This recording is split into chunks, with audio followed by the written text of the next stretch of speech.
Part 1, A Girl Named Cinderella. Once upon a time a girl named Cinderella lived with her stepmother and two stepsisters. It was Cinderella who had to wake up each morning when it was still dark and cold to start the fire.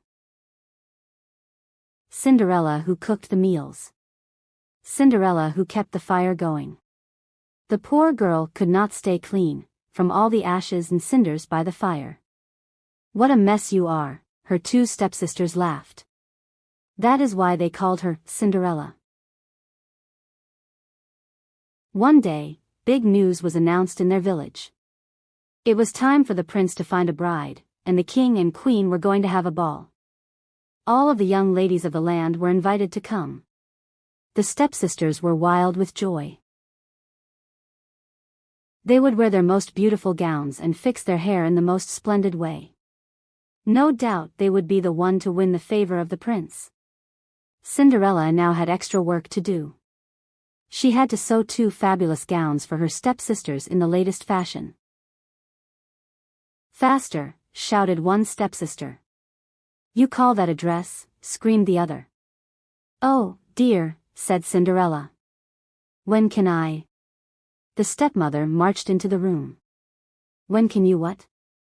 "Well," said the girl, "when will I have time to make my own dress for the ball?" "You," barked the stepmother.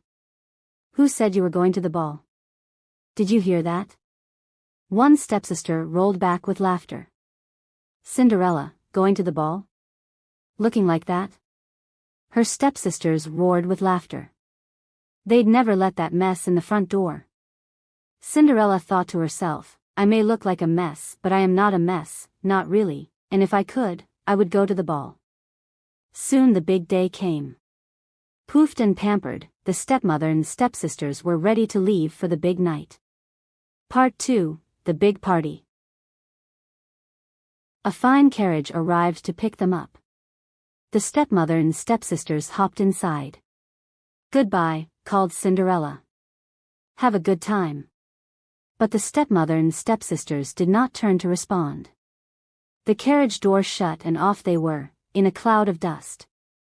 "Ah," groaned Cinderella as the carriage clip-clopped down the cobblestone street. "If only there was a way for me to go to the ball, too." Then, poof! All of a sudden, in front of her stood a fairy. "You called," said the fairy.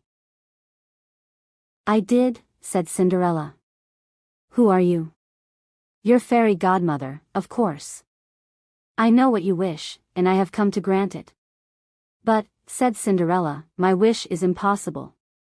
"Excuse me," said the fairy godmother in a huff. "Did I not just show up out of thin air?" "I suppose you did," said Cinderella. "Then let me be the one to say what is possible or not." "Well, all right," said Cinderella. She looked down at her dirty clothes. "But look at me. I cannot go to the ball." "You do look a bit of a mess, child," said the fairy godmother gently. "Even if I had something nice to wear," said the girl, "I would have no way to get there." "Dear me, all of that is possible," said the fairy. She tapped her wand on Cinderella's head. At once, Cinderella was perfectly clean. What's more, she was dressed in a beautiful blue gown. Her hair was set up high on her head in a golden band. "This is amazing," said Cinderella. "Who said I was done?" said the fairy godmother. She tapped her wand again. At once, a beautiful carriage came to be, with a driver and 4 white horses. "Am I dreaming?" said Cinderella, looking around her in astonishment. "It's as real can be," said the fairy godmother. "But there is one thing you must know." "What is that?" "The magic lasts only to midnight. At the stroke of midnight, it will be over. Everything will go back to how it was before."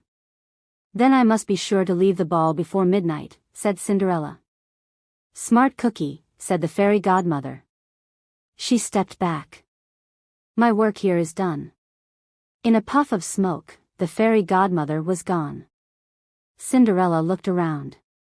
Did that even happen? But there she was in a fine gown, with a golden band in her hair. And there were her driver and 4 horses. "Coming," called the driver.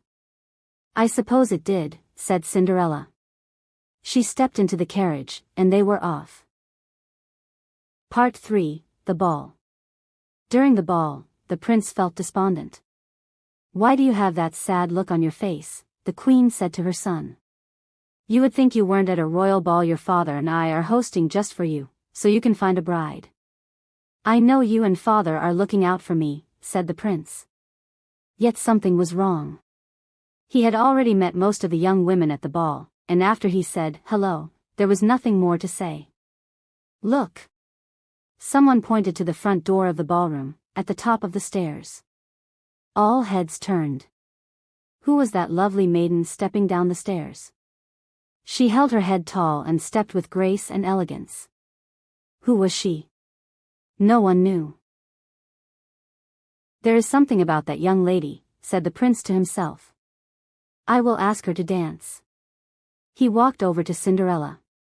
"Have we met?" said the prince. "I am pleased to meet you now," said Cinderella with a bow. "I feel as if I know you," said the prince. "But of course, that's impossible." "Many things are possible," said Cinderella, "if you wish them to be true." "Do you really believe that?" said the prince. "I know it," said Cinderella. The prince felt a leap in his heart. He and Cinderella danced. When the song was over, they danced again. And then again. All the time they were talking and laughing. Soon the other maidens at the ball grew jealous. "Why is he staying dance after dance with her?" they said. "Give someone else a chance." How rude. But all the prince wanted to do was to stay with Cinderella. In fact, they danced so long that Cinderella did not see the clock. Part 4, The Clock Strikes. "Dong," struck the clock. Cinderella looked up. "Dong," rung the clock again. She turned to the clock.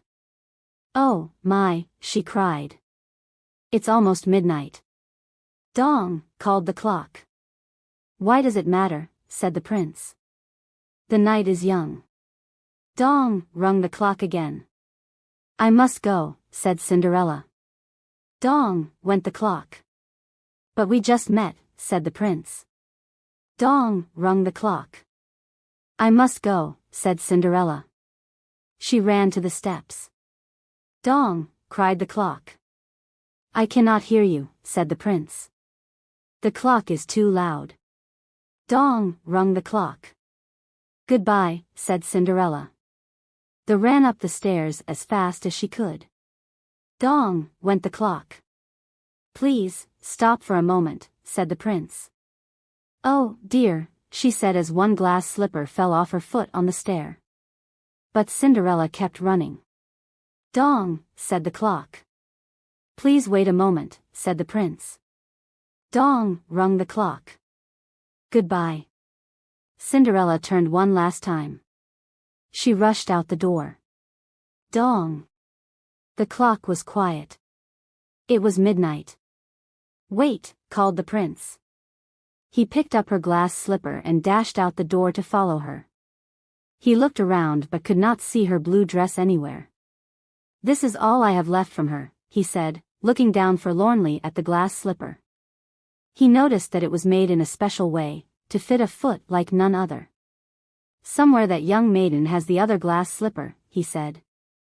"I will find her, and when I do, I will ask her to be my bride." Part 5, The Search. From village to village, and from cottage to cottage went the prince. One young woman after another tried to fit her foot inside the glass slipper. But none could fit. He asked if they had the other glass slipper. None did. And the prince moved on. At last the prince came to Cinderella's cottage. "He is coming," shrieked one stepsister as she looked out the window. "He is here, at the door right now," screamed the other stepsister. "Hush," hissed the stepmother. "He'll hear you. Now get ready. One of you must fit your foot in that slipper, no matter what it takes." The stepmother swirled around to face Cinderella. "Get out of my sight," she glowered. "Go to your room right now and stay there." The prince knocked. The stepmother flew open the door. Come in, she said in a sweet, sultry voice. I have 2 lovely daughters you must see. The first stepsister tried to fit her foot in the glass slipper. As hard as she tried, her foot could not squeeze in. The second stepsister tried to fit her foot inside, but no dice. And neither of them had the other glass slipper. Are there any other young women in the house? Said the prince. None, said the stepmother. Then I will take my leave, said the prince. Maybe there is one more, said Cinderella, stepping into the room. I thought you said there were no other young women here, said the prince. None who matter, ceded the stepmother. Come here, said the prince warmly. Cinderella stepped up to him.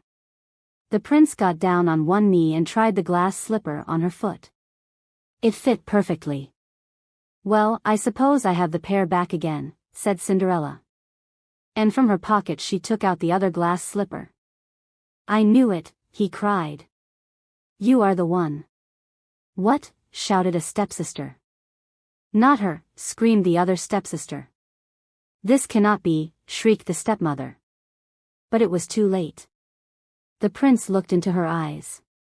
He knew that this young woman was the very same one he had met and danced with, and loved talking to. He did not see the cinders in her hair or the ashes on her face. I have found you, he said. And I have found you, said Cinderella. And so Cinderella and the prince were married, and they lived happily ever after.